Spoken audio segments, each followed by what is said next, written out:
Go to this town, just the most supportive Ireland, label.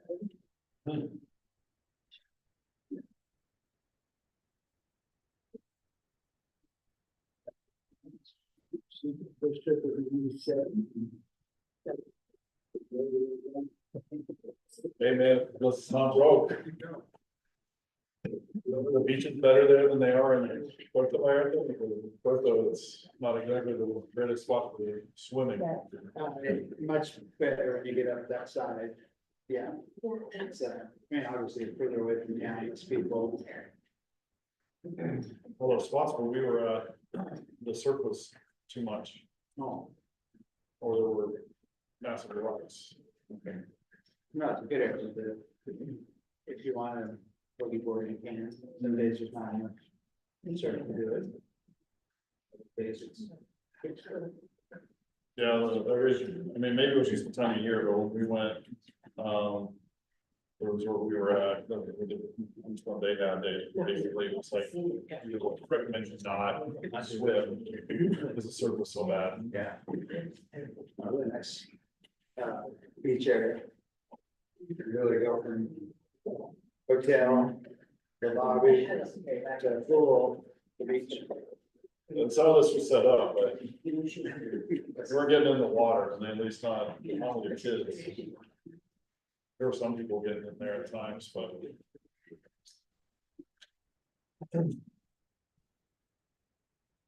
Changed a bunch of so many, they let so many cruise ships in now. Because they left some. The pandemic hit, it was one of the only ports that was open, so it's where all the cruise ships from around the world all came to PV to load. Now they're still coming back. There was. You generally never saw more than two. There might be a third one waiting out to come in and switch and now you see three at a time with two more waiting. And all the people coming and going. Passengers. And on top of everybody else is there. It's such a small little hill. Base town is just not. They have the room or the facilities, the infrastructure to handle that many people. And the place you guys stay, is it just all inclusive, is it just a self-contained, or you guys actually go out and explore? You could, there have been times where we have not. Definitely a lot around since we've been going there, a lot. The first couple of years we went, it was. Really, it's like you're driving into the jungle, now it's all developed, it's changed. We get out maybe once. Times twice. It's not supposed to be, Yes. no schedule. Student lunch, we have student lunch. There, we had them, but I didn't bring them. We'll get it to the next one. They're sitting on my desk.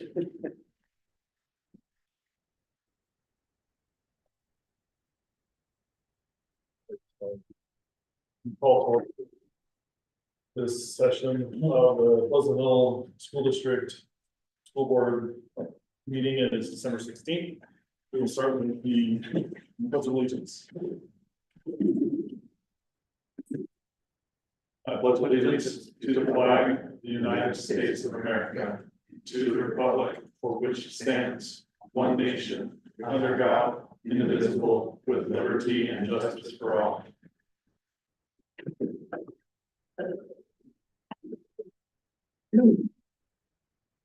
Our mission statement is to graduate all students with high levels of academic and personal achievement, ready for post-secondary excellence, and prepared for productive, compassionate citizenship through research-based instruction and collaborative system of support. Any changes, additions?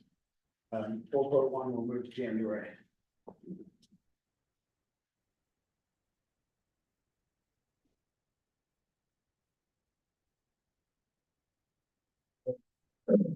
I'll be in the audience tonight for introductions, so I will read the public forum.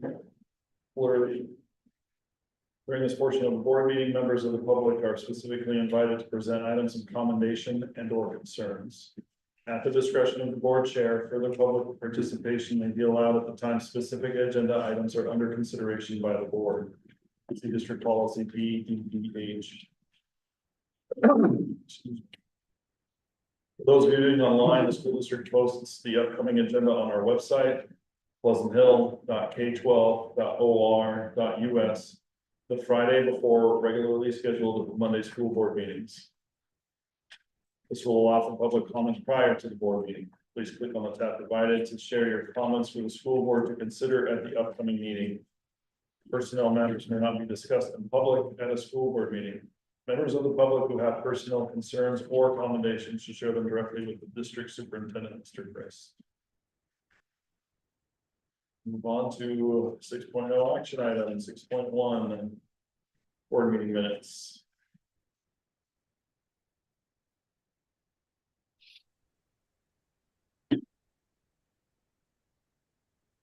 Any concerns with board meeting minutes from December 2nd? Any motions? Minutes from December 2nd, 2024. Been moved and seconded. Any further discussion? All those in favor say aye. Aye. Aye. I abstain. Hello, Stephen. I think we're good. It passes with 3 votes, 3 yay votes, and 2 abstaining. 6.2, approve second read of board policy from December 2nd. This is our third and final packet in the second read of the third and final packet. So this packet was presented to the board the first reading during the regular board meeting on December 2nd, 2024. So recommendation is for board directors to approve the adoption of the following board policy changes. So around reporting child abuse policy BBF, board member standards of conduct. And BBFC, reporting of suspected child abuse, policy GBNAB, JHFE, suspected abuse of child abuse reporting requirements, and GBNAB, JHFE, and the AR, reporting of suspected child abuse of a child. And then we're going to add the GBNAB side of that policy. That's on the personnel side. So that's the GBNAB JHFE AR2, abuse of child abuse investigations conducted on district premises. JHFE GBNAB, suspected abuse of a child reporting requirements. JHFE GBNAB AR1 and JHFE GBNAB AR2. Special education and abbreviated school day is IGBAF, special education. The individual education program, IGBAF, the AR, special education, individual education program, IGBAG, special education, procedural safeguards, JBAA, section 504 for students, and the JBAA AR, section 504 for students.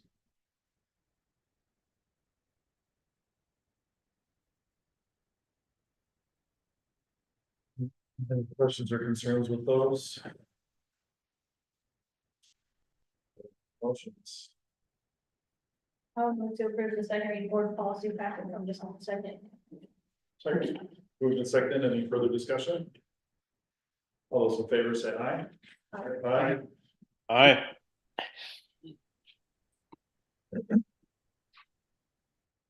All right. 8.0 reports and information. 8.1 superintendent interim goal progress. Got here is packets. This was information through the middle of November. The way that's arranged is by goals. You'll have goal 1, positive supportive culture, the standards that goal 1 covers, and then the artifacts showing demonstration towards goal 1.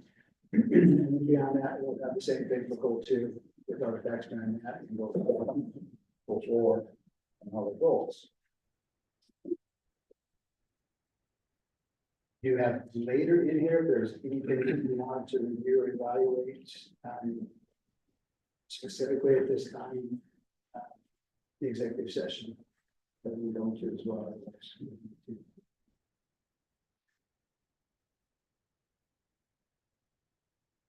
Obviously, format we did last time, so it should make it easy for you to see where that and get where it goes.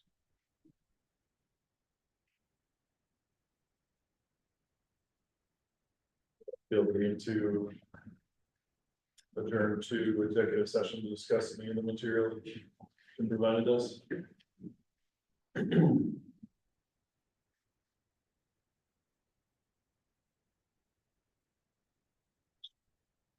Back as far as the format.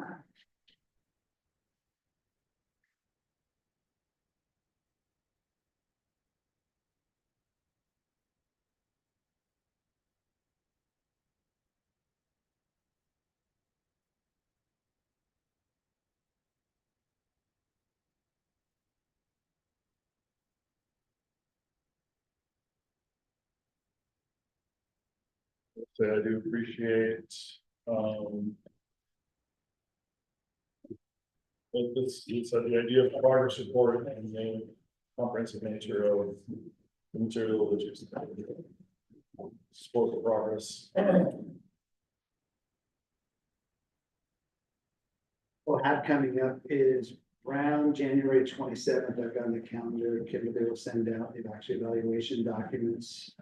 So each of you individually can go through and evaluate, and then February 3rd will be, I'll present a self-evaluation to you. And then by about February 20th, which is a work session day, is when you guys will start developing the single summary of the evaluation based on feedback. Got March 3rd, then is presentation of that single summative evaluation. And then March 17th will be the kind of finalization.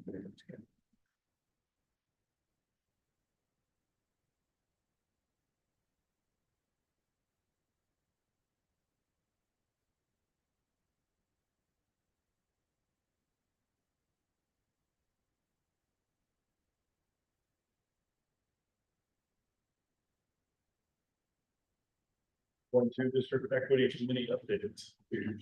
All right, so next in your packet, this is a summary of the applications that have been received to date for the Educational Equity Advisory Committee.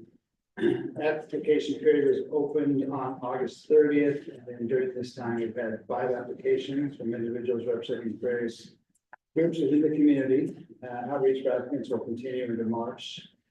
The selection process taking place in May, and committee member nomination is what we brought to the board approval in June. So demographics, constituent groups, so it's 5 applicants total that make up parents, caregivers, affiliations. So obviously, one of these has students at each middle school and high school. 3 of the applicants have students at middle school, 3 of the applicants have students at the high school. Representation of historically underserved groups. So several applicants identify themselves or their children as members of historically underserved groups, including Native American, Indigenous, Latino, Latina, Black, African American, LGBTQ2+ individuals with disabilities. And as they stated, their motivations for serving on the committee, they express a strong desire to contribute to the district's equity initiatives, citing reasons such as improving the educational experience for all students, addressing equity challenges within the district, leveraging personal and professional experience to support underrepresented groups. Relevant experience, applicants bring diverse experiences related to equity and inclusion, including participation in education and community organizations, professional roles in mental health and special education, involving cultural advocacy groups. And our next steps will just be continuing the outreach for applicants in March of 2025. We have a selection process taking place in May, and then bringing nominations to the board for approval in June. Questions? 6.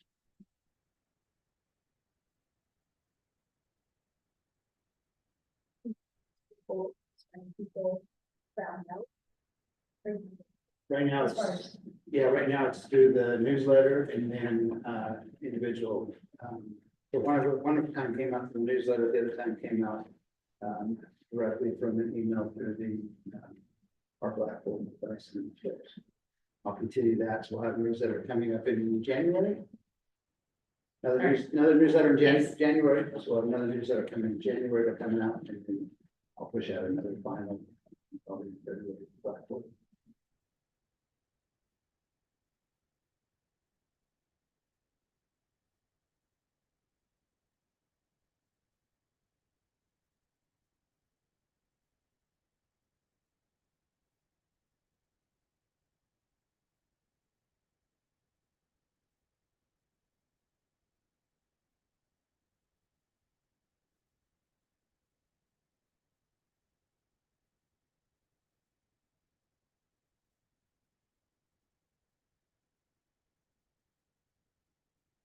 The applications were included in the packet. Oh, okay.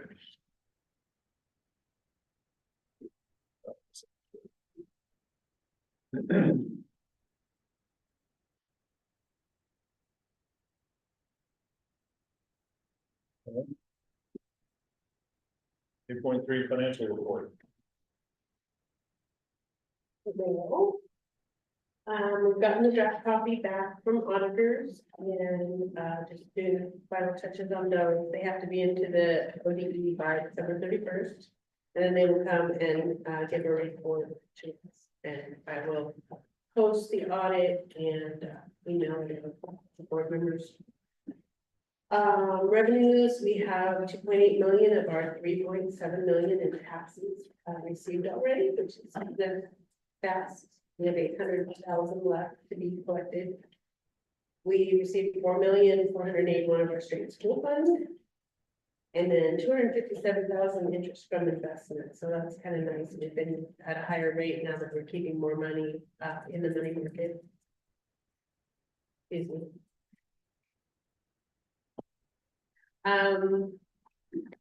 55,000 in curricular activity, which is athletic fees, gate fees, and then 26,000 in other revenues.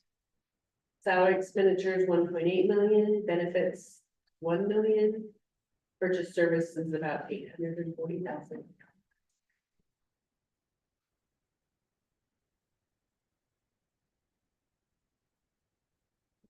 Questions or concerns for Sherry?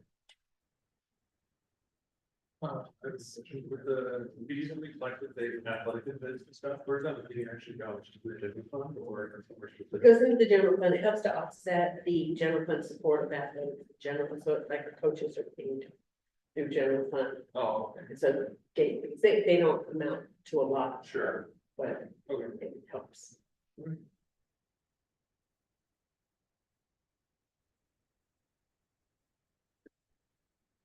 John, anything for Sherry? Nope, I'm looking it over. I don't see anything. Just amazing amount of interest. You know, it's funny how quickly that collected.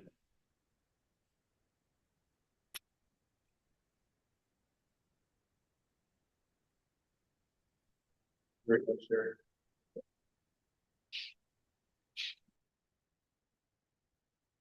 Okay. Board communication, 9.1 calendar of events. So on the link, which has one, you have to started filling out, just January and February, a little bit further. Do have a couple this week though that might be interested in, so. December 18th, we've got our Education Foundation meeting here at 6:30 in the community center, and then also on the 18th, choir concert. So our middle high school starts at 7 in the student center, and on the 19th, our band, middle high school band concert starts at 6 p.m. in the student center. And then that will take us through the end of this calendar year. Just like that.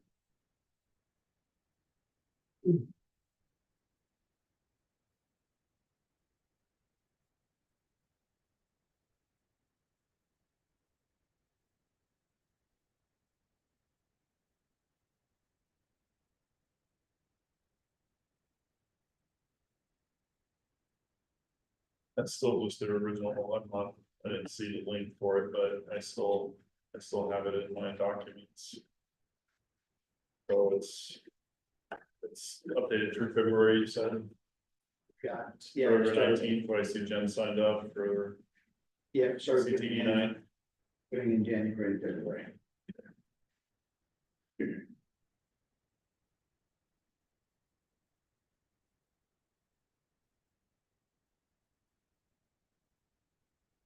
Got any good ones?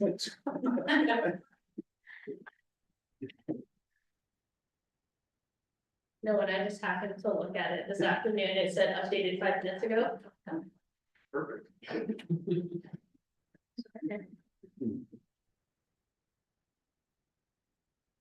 All right. Any other business? Oh, I went to the booster club meeting years ago, so just report back on that. Whatever. Yeah. They were a good time. Yep. Okay, so it went pretty well. The main thing they're working on right now, I don't know if they've contacted or told you, I'm sure they have, but they're redoing the baseball field, pretty sure on the field.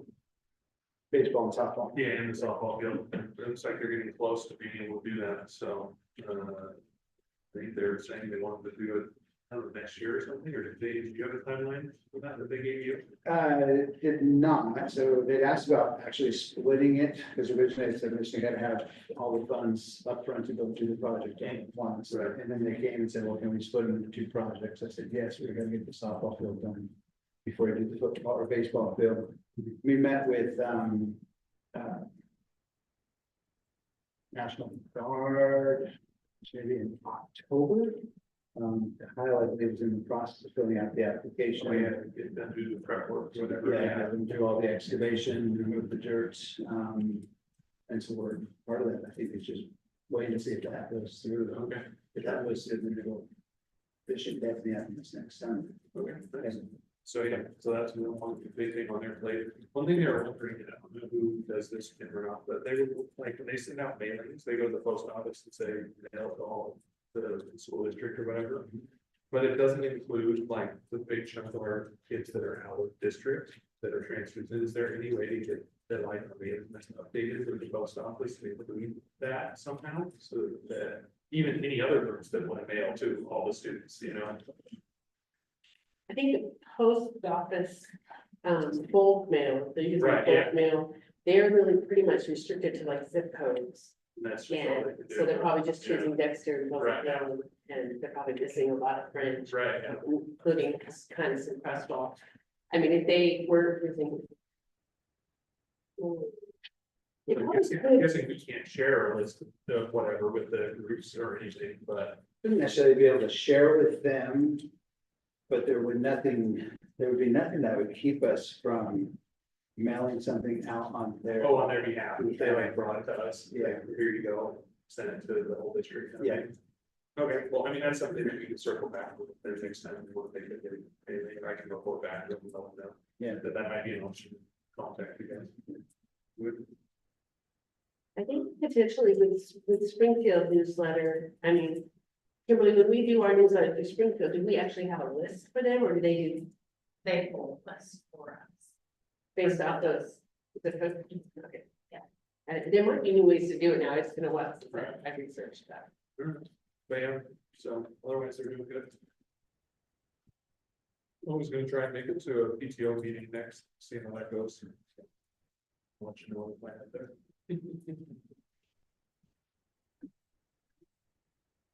All right, so. Okay.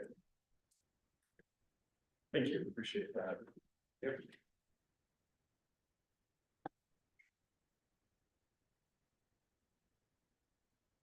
Any other business? Any other business?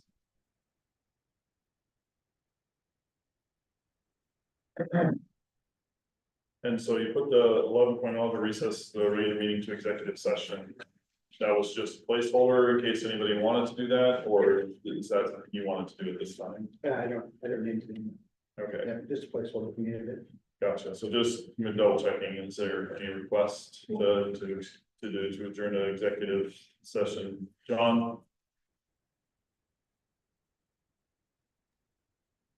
no need for executive session. I just told Jim that he had so much detail there.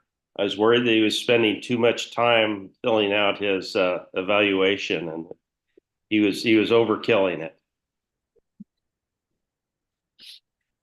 Sure is comprehensive, but I appreciate that. Right, so we will not, just for clarification, we will not be adjourning to executive session, continuing on with regular board meeting. And that brings us to our next board meeting, which will be January 13th in the new year, 7 p.m. here at the Pleasant Hill Community Center. And with that, adjourn for the rest of the calendar year. Happy holidays, everybody.